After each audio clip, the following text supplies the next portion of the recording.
कुंड के अंदर माता सती जलकर भस्म। बहुत बड़ी गलती है, बहुत। एक बात अपने भीतर उतारिएगा, अपने जीवन में उतारिएगा कि आपके नगर में, आपके क्षेत्र में, आपके गांव में, आपके क्षेत्र के अंदर, नगर के अंदर अगर कोई अच्छा आयोजन हो रहा हो, कोई अच्छा कार्य चल रहा हो, तो प्रयास करा करो कि उसमें बढ़ चढ़कर हिस्सा लें।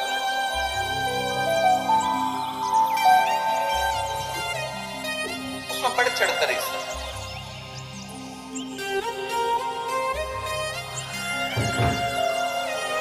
प्रयास रहे।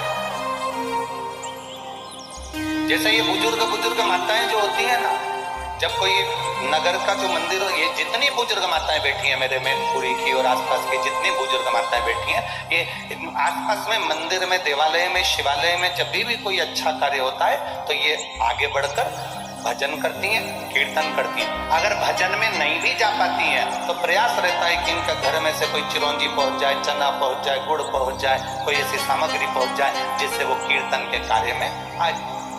ये इनके भीतर की एक ललकता, इनके भीतर की एक जागरूकता इनको वहां तक पहुंचाए।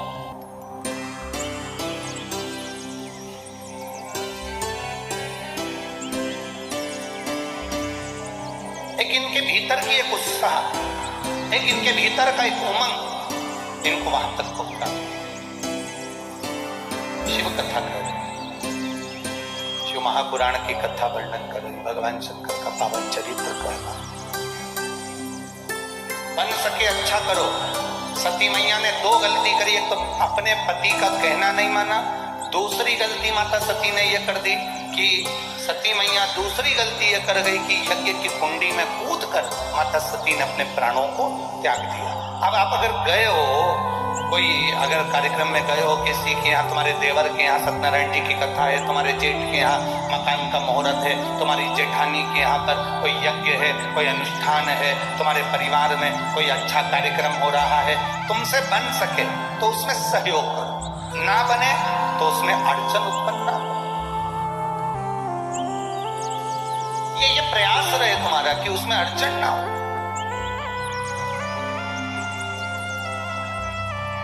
एक गलती कर गई पितरों की बेटी मेना, कन्या, कला, ये पितरों की 3 बेटी थी, 3 और पितरों की ये 3 बेटियां जब सनकादि ऋषि तप में लीन, सनकादि ऋषि जब तप में लीन हो गए और भगवत भजन में सनकादि ऋषि जब डूब गए, सनकादि ऋषि जब भजन में डूब गए, सनकादि ऋषि जब तप साधना में डूब गए, तब उस समय पर पितरों की 3 बेटियां वहां से निकली, 3 बेटियां निकली। और संतों की 3 बेटियां एक एक कर कर जब निकलना चालू करा, उन्होंने मेना निकल कर गई, धन्या निकल कर गई, कला निकल कर गई। इनके जो कपड़े थे, इनका जो वस्त्र था, इनका जो आभूषण था, इनका जो लहंगा था, वो लहंगा, वो वस्त्र सनत कुमारों की जंघा पर पड़ गए। इनके शरीर का जो वस्त्र था वो सनत कुमारों की जंघा पर पड़ गए, शरीर पर पड़ गए। आप लोगों के स्मरण में होगा, हमने पहले एक बार कथा में कहा, जितने लोग नियम से कथा सुनते हैं ना, उनको मालूम होगा। हम पहले आप लोगों को कथा में कहे हैं कि कथा सुनने बैठो तो कथा चालू हो उसके पहले आकर बैठो, और कथा जब विराम हो तो विराम के आरती होने के बाद कर्पूर गौरम जब चालू हो जाए तब आप अपना स्थान छोड़कर जाओ। क्यों कहते हैं, उसका कारण क्या बनता है? ये इस पंडाल में ना जाने कितने लोग हैं, आपका तो नहीं मालूम, पर पंडाल में ना जाने कितने लोग हैं जो केवल कथा के लिए आते हैं। 3 घंटे बाबा के लिए धूप में तपते हुए हजारों रुपए खर्च कर आते हैं। उनकी भक्ति में कोई त्रुटि नहीं होना चाहिए, उनकी भक्ति में कोई ठेस ना पहुंचे। आप निकल कर जाते हो, या तो कथा जिनको बीच में जाना रहता है उनसे निवेदन है कि वो पीछे की ओर बैठे, जिससे इतने श्रोता भाई बहनों को कोई कष्ट न हो, किसी को अपना वस्त्र मैना धन्या कला का केवल वस्त्र सनत कुमार को लग गया था, केवल वस्त्र। और सनत कुमार कर क्या रहे थे? केवल भगवान की कथा कर तत्व ग्रहण कर, केवल भक्ति, केवल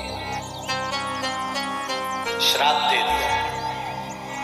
मैना धन्या कला, हम तुम्हें तीनों को श्राप देते हैं, पितृलोक छोड़कर मृत्यु लोक में तुम चली जाओगी। तीनों की आंख से आंसू बहने लगे। हमने गलती क्या करी है ये तो बताओ। हमने ना तो आपको अपशब्द कहा, ना हमने आपको ताना दिया, ना हमने आपको गाली दी, ना हमने आपको अड़ा टेढ़ा कहा, ना हमने आपका अपमान करा। फिर आखिर हमने करा क्या ऐसा? सनत कुमारों ने कहा तुमने एक गलती करी है मैना धन्या कला। जिस समय पर हम भगवान की अविरल भक्ति में डूबे हुए थे, सत्संग में डूबे हुए थे, भगवान की कथा में डूबे हुए थे, भगवत स्मरण में हम डूबे हुए थे, उस समय पर तुम निकल कर जा रही थी और तुम्हारे शरीर का कपड़ा हमको लग रहा था। इस कारणवश तुम तीनों को श्राप दिया जाता है कि तुम मृत्यु लोक में जाकर निवास करोगी। दुनिया का सबसे सुंदर लोक है पितृलोक, पर पितृलोक से नीचे मैना धन्या कला आ गई और उनकी आंख में जल भर गए। हमारा कल्याण कैसे हो?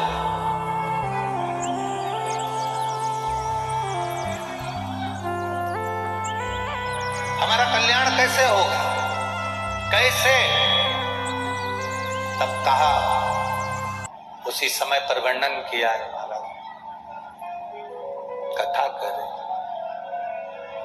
उसी समय पर वर्णन।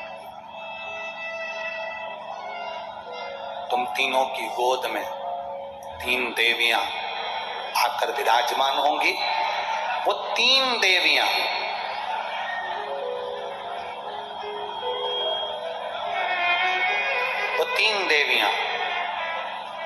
तुम तीनों का कल्याण करेंगे।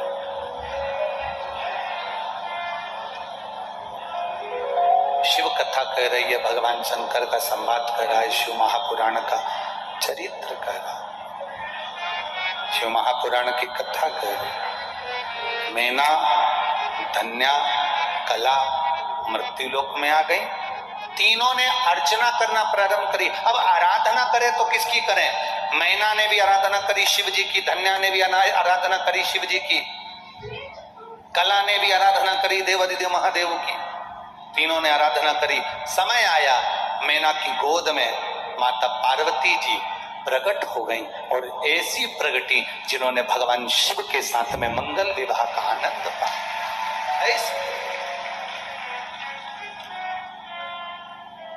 अपने तप साधना के बल को बढ़ाया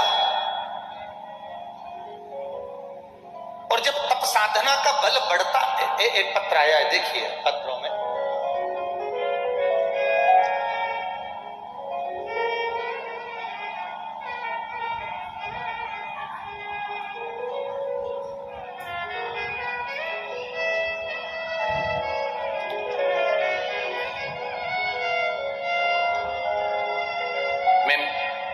बाला देवी धर्मपत्नी श्री गोविंद प्रजापति निवासी खटीमा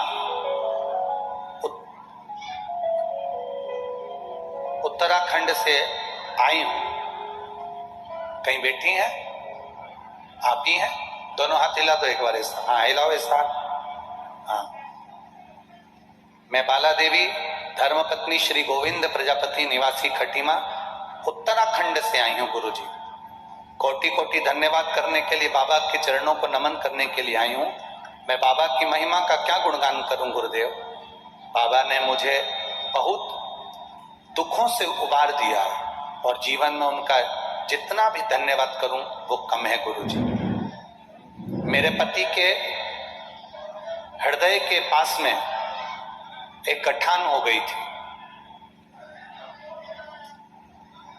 मेरे पति के हृदय के पास में, दिल के पास में गांठ हो गई थी। वो गठान बढ़ती चली जा रही थी।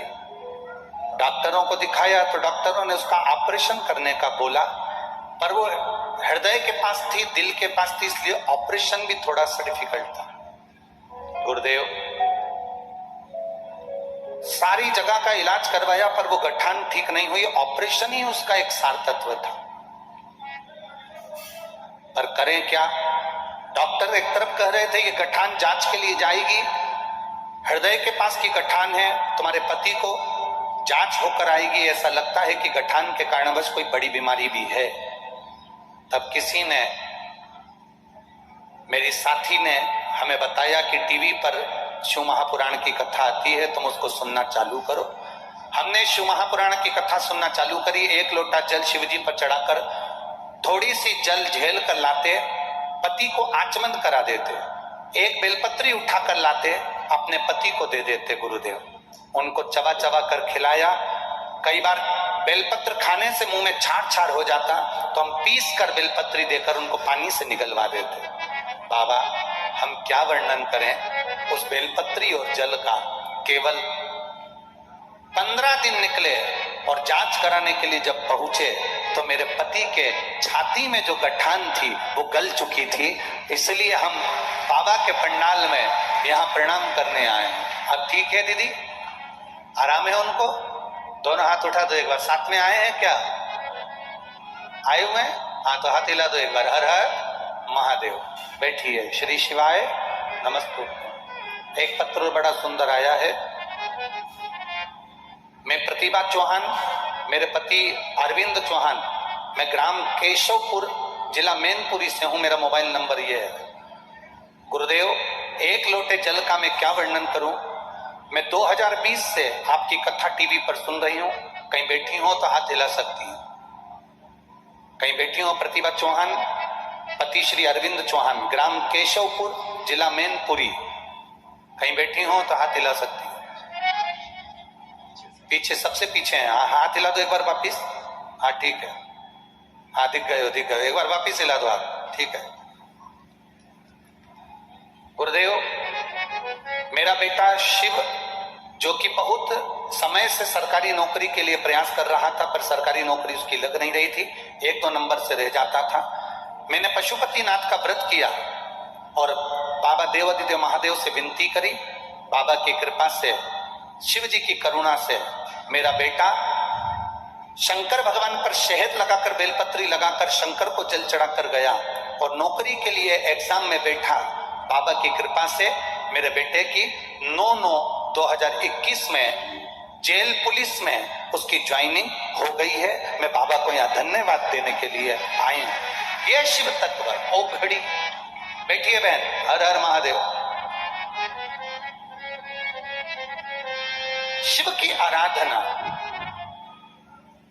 भगवान शंकर का जो संवाद है, शिव तत्व है, उसको जिसने जान लिया उसे मिल गया।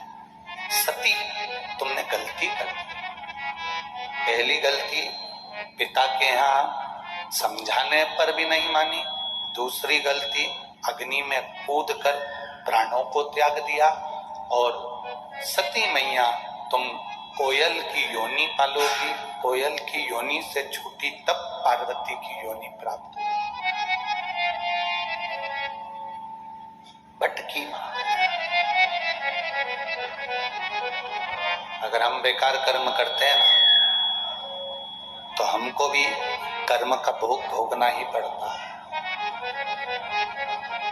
सती मैया ने एक कर्म बेकार कर दिया था, यज्ञ की अग्नि में कूद गई थी, इसलिए कोयल की योनि में पड़ गई। और भगवान शिव जी ने कहा, कोयल की योनि से तुम्हारी मुक्ति जब होगी जब 2 आषाढ़ पड़ेंगे। जैसे अभी 2 सावन हो गए, ऐसे 2 आषाढ़, अधिक मास जब आषाढ़ का पड़ेगा, 2 आषाढ़ पड़ेंगे, तब तुम सती कोयल की योनि से छूटोगी। और कोयल की योनि से छूटकर फिर तुम पार्वती बनोगी और पार्वती बनकर तब तुम मुझे प्राप्त करोगे। तब तुम मुझे मिलोगे, तब तुम मुझे प्राप्त करोगे।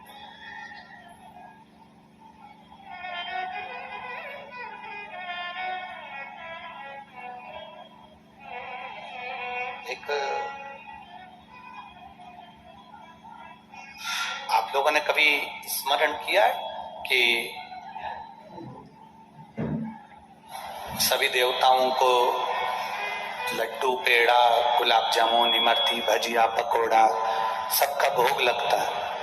कभी कभी आपने स्मरण किया कि भगवान नारायण को, श्री हनुमंत लाल जी को, शनि महाराज जी को, बृहस्पति महाराज जी को, देवी जी को, कभी आपके स्मरण में आया कि इनको चने और गुड़ का भी भोग लगता है? बोलो सही है कि गलत है? अरे बोलो तो जम के। चने और गुड़ का भी भोग लगता है। और कभी अगर आपके स्मरण में आता हो, जब शादी होती है, घर में कोई विशेष फंक्शन होता है, विशेष कोई आयोजन होता है, जब माताएं सुहागिल करती है,